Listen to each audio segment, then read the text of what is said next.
Ako si Elias, isang taong hinubog ng kawalan, kawalan ng pangalan, ng tirahan, ng katarungan.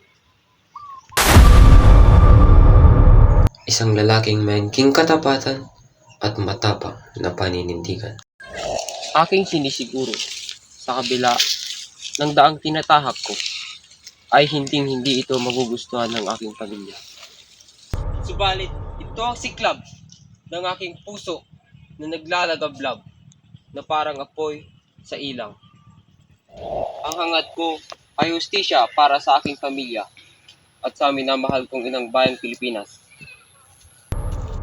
Kaya akong naging silyas, hindi para maghiganti, kundi para maging tinig ng mga hindi naririnig, para maging sandigan ng mga inalipin sa sarili nilang bayan.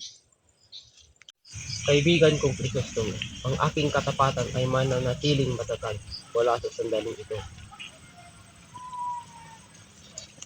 Sa aming pag-uusap, marami akong nalaman, subalit isang bagay ang siyang nagbalik sa akin mula sa hukay ng nakaraan. Kalululuhan mo si Don Pedro Ibarra Medilla?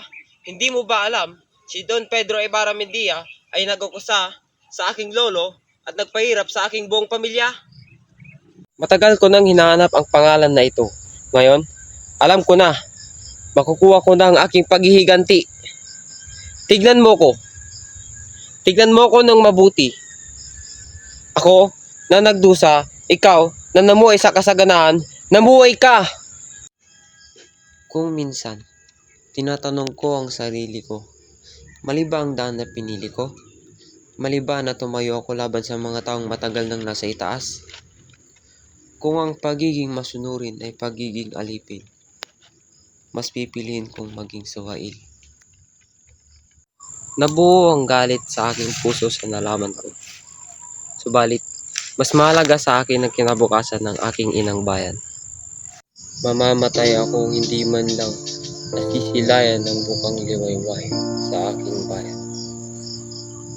Kayong makakakita, salubungin niyo siya at huwag kalimutan ang mga nalugmok sa dilim. Paalam.